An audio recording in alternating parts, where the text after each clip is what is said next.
Deixa eu começar rasgando a fantasia de uma vez. Ninguém vai te salvar.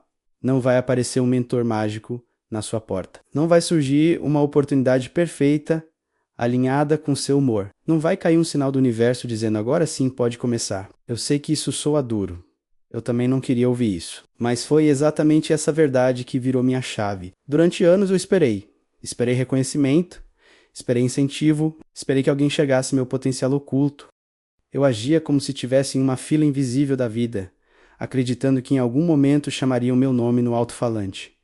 Agora é sua vez. Enquanto isso, eu assistia outras pessoas avançando e dizia para mim mesmo que elas tiveram mais apoio, mais sorte, mais contatos. Era confortável pensar assim, porque se alguém vai me salvar, então eu não preciso me salvar. Eu lembro de uma fase específica da minha vida em que eu acordava já com uma sensação estranha de frustração.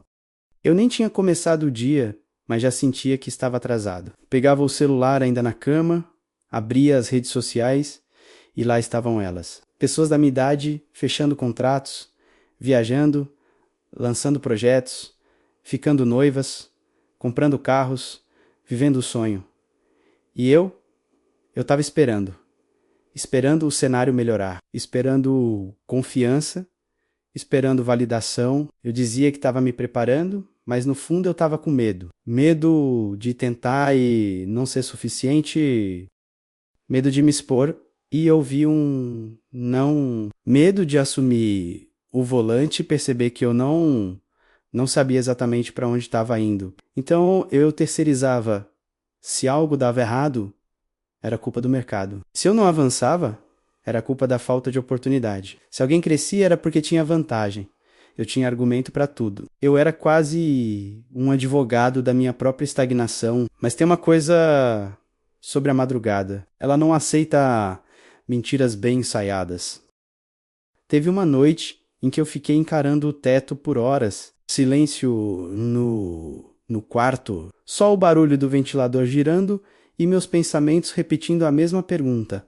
Até quando você vai esperar alguém resolver sua vida? Aquilo me atravessou, porque a verdade era clara.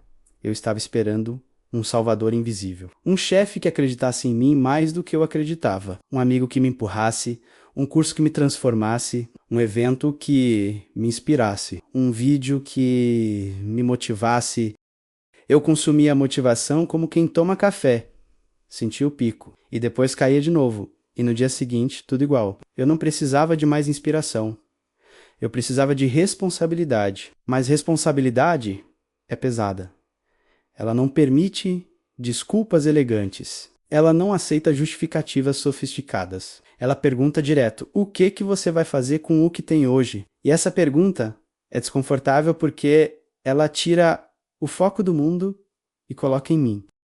Eu lembro do dia em que recebi uma resposta negativa para algo que eu realmente queria. Minha reação automática foi culpar o avaliador. Ele não entendeu, o mercado não valoriza isso. Não era o momento. Eu quase mergulhei naquele discurso conhecido. Mas pela primeira vez eu parei e fiz outra pergunta. O que estava sob meu controle e eu não fiz bem. Silêncio. Eu sabia a resposta. Eu tinha adiado ajustes importantes. Eu tinha deixado detalhes para depois. Eu tinha evitado pedir feedback com medo de crítica. Não foi o mundo que me travou. Fui eu. E admitir isso doeu mais do que qualquer rejeição. Porque quando você percebe que ninguém vai te salvar, você também percebe que ninguém está te impedindo além de você mesmo. Isso é assustador, mas é libertador. Eu comecei a observar quantas vezes ao longo do dia eu agia como coadjuvante. Esperava alguém decidir o plano, esperava alguém tomar a iniciativa, esperava alguém organizar. Eu me posicionava como disponível, mas não como responsável. Disponível é confortável, responsável é protagonista. E eu ainda não era protagonista da minha própria vida. Eu era espectador crítico. Comentava, analisava, opinava, mas não assumia o controle. Se você quer ouvir uma verdade incômoda, enquanto você espera alguém te salvar, você está treinando o seu cérebro a acreditar que você não é capaz de se salvar.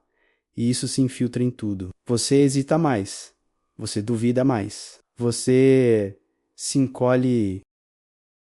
Eu vivi assim por tempo demais. Até que eu entendi que ninguém vinha e que isso não era uma tragédia. Era um convite. O dia em que eu parei de me fazer de vítima não foi heróico. Não teve aplauso, não teve anúncio público, não teve transformação instantânea. Foi um dia comum em que eu cansei de ouvir a minha própria desculpa. Eu estava sentado na frente do computador com uma tarefa importante aberta, algo que poderia realmente me aproximar da vida que eu dizia querer, mas eu estava travado.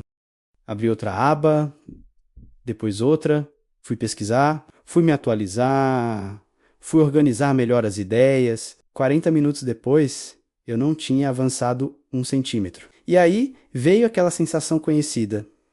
Frustração misturada com autopiedade. A narrativa começou a se formar. É difícil demais. Eu não tenho o perfil ideal. Se eu tivesse começado antes, eu quase mergulhei nesse roteiro. Mas dessa vez, eu me observei de fora. Eu vi o padrão. Eu vi como eu usava dificuldades reais como justificativa para permanecer pequeno. Eu vi como eu transformava insegurança em identidade. Eu vi como eu repetia a frase, eu sou assim mesmo para não ter que mudar. Isso é a vítima confortável. Ela sofre, ela reclama, ela aponta, mas ela não assume. E assumir significa aceitar que, mesmo que o mundo seja injusto em vários aspectos, e ele é menos ainda, existe uma margem de ação sob seu controle. Eu estava ignorando essa margem. Eu lembro de uma conversa que tive comigo mesmo no espelho do banheiro.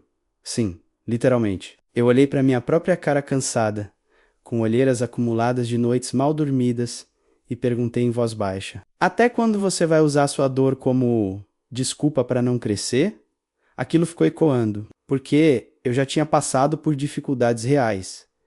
Problemas financeiros, pressão familiar, comparações constantes, sensação de não ser suficiente. Eu não estava inventando sofrimento, mas eu estava usando esse sofrimento como escudo. Escudo contra a responsabilidade. Era mais confortável dizer minha história me limitou do que dizer eu ainda não estou fazendo o suficiente com o que eu tenho. E quando eu digo o suficiente, não é sobre trabalhar até desmaiar. Não é sobre virar máquina. É sobre parar de fugir das decisões que exigem coragem. Eu comecei a mapear meus padrões de vítima. Eu percebi que sempre que algo dava errado, minha primeira reação era externa. Eu procurava o culpado lá fora antes de procurar ajuste aqui dentro. Projeto não deu certo? O público não entendeu. Entrevista não avançou? O recrutador não viu meu valor. Relacionamento terminou? A outra pessoa não estava pronta. Sempre o outro. Quase nunca eu. E isso estava me roubando poder. Porque quando tudo depende dos outros, você fica paralisado. Mas quando você assume pelo menos uma parte da responsabilidade, você recupera movimento. E eu comecei pequeno. Quando algo não saía como esperado, eu me fazia 3 perguntas. O que estava sob meu controle? O que eu poderia ter feito melhor? O que eu vou ajustar na próxima vez?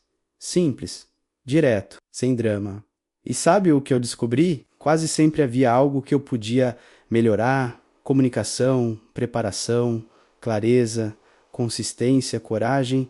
Não era sobre culpa, era sobre crescimento. Teve uma fase em que eu percebi que eu reclamava demais da minha rotina. Trabalho demais, tempo de menos. Muita cobrança, mas quando eu analisava friamente, eu via quantas horas eu desperdiçava em distrações. Quantas vezes eu dizia sim para coisas irrelevantes e não para o que realmente importava. Eu estava sobrecarregado por escolhas mal feitas.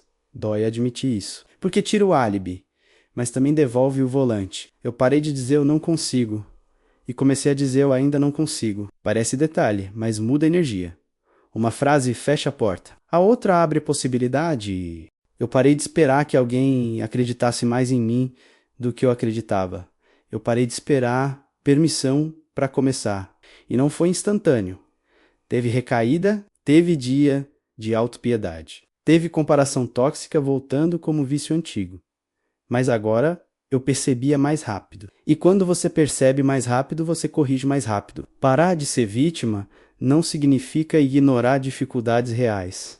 Significa parar de usá-las como justificativa permanente para não agir. Significa assumir que, mesmo sem controle total, Você tem controle suficiente para dar o próximo passo. E o próximo passo muda o jogo. O mesmo quarto, a mesma cidade, as mesmas contas, os mesmos medos. Mas algo interno se reorganizou. Eu parei de esperar instruções. Eu comecei a decidir e decidi. No começo, é desconfortável, porque quando você decide, você não pode mais culpar ninguém pelo caminho escolhido. A responsabilidade deixa de ser teórica. Ela vira prática, concreta, diária. Eu comecei pelas manhãs. Antes, eu acordava reagindo. Notificação, mensagem, e-mail, o humor dos outros definindo meu ritmo. Eu era um bombeiro emocional, apagando incêndios que nem eram prioridade. Quando eu entendi que ninguém ia me salvar, eu mudei isso. Eu acordo, eu não toco no celular por 30 minutos.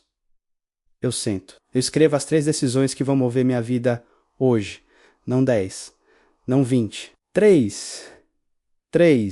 E eu me comprometo com elas como se alguém estivesse me observando, mas não tem ninguém. Sou eu comigo mesmo. No começo, minha mente gritava: olha as mensagens. Você pode estar perdendo algo importante e isso é exagero.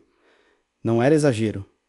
Era direção. Porque quando eu escolho o que é prioridade antes do mundo escolher por mim, eu deixo de ser arrastado. Eu lembro da primeira semana fazendo isso. Eu me senti estranho, quase egoísta, como se estivesse negligenciando algo ao não responder imediatamente todo mundo. Mas pela primeira vez, eu terminei o dia com a sensação de que avancei de verdade. Não avancei em tudo, mas avancei no que importava. E essa sensação muda a postura. Eu comecei a falar diferente, mais direto, mais claro. Eu parei de me desculpar por ocupar espaço. Parei de diminuir minhas ambições para parecer mais realista. Parei de rir nervoso quando falava dos meus objetivos. Porque protagonista não pede desculpa por querer mais. Ele assume o preço, e o preço é constância. Eu tive que aprender a lidar com a solidão de decisões próprias. Nem todo mundo entende quando você começa a mudar.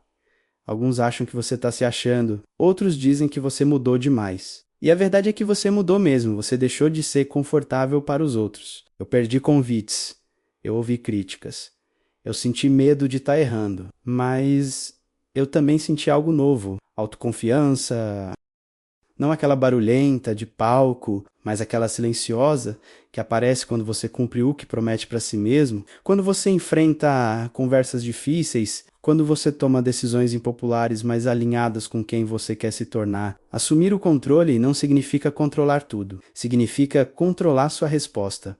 Eu não controlo o mercado, eu não controlo a opinião dos outros, eu não controlo o tempo, mas eu controlo minha disciplina, eu controlo meu foco. Eu controlo minhas escolhas diárias. E isso é suficiente. Teve um momento específico que marcou essa virada. Eu recebi uma oportunidade que antes teria me paralisado. Maior responsabilidade, maior exposição, maior risco de falhar publicamente. A antiga versão de mim teria pensado demais. Teria listado todos os cenários catastróficos. Teria talvez recusado para se preparar melhor. Mas eu respirei e pensei: se ninguém vai me salvar, também ninguém vai viver isso por mim. Eu aceitei. Com medo, com frio na barriga, com dúvidas, mas aceitei. E mesmo quando errei partes do processo, eu não voltei para o papel de vítima. Eu ajustei, eu aprendi, eu continuei. É isso que o protagonista faz, ele não dramatiza cada obstáculo. Ele integra, ele evolui, ele segue. E deixa eu terminar isso de uma forma mais calma, mais próxima. Eu sei que assumir o controle pode soar pesado. Pode parecer que estou dizendo que tudo depende exclusivamente de você. Não é isso. O mundo tem fatores que fogem do nosso alcance. Existem desigualdades, imprevistos, dificuldades reais. Eu não ignoro isso. O que eu estou dizendo é mais simples e mais poderoso. Dentro da sua realidade atual, existe uma margem de escolha. Talvez pequena, talvez limitada. Mas existe. Você pode escolher como começa seu dia, você pode escolher o que consome, você pode escolher qual medo vai enfrentar primeiro. Você pode escolher parar de repetir a narrativa de que está à mercê de tudo. E quando você começa a escolher conscientemente, mesmo em coisas pequenas, algo muda dentro de você. Você deixa de se sentir empurrado pela vida e começa a sentir que está conduzindo, mesmo que em uma estrada cheia de curvas. Não é sobre perfeição, não é sobre nunca errar, não é sobre se tornar invencível, é sobre parar de esperar resgate, é sobre olhar para a própria história e dizer, com calma e firmeza, a partir de agora eu assumo. Um passo por vez, uma decisão por vez, um dia por vez.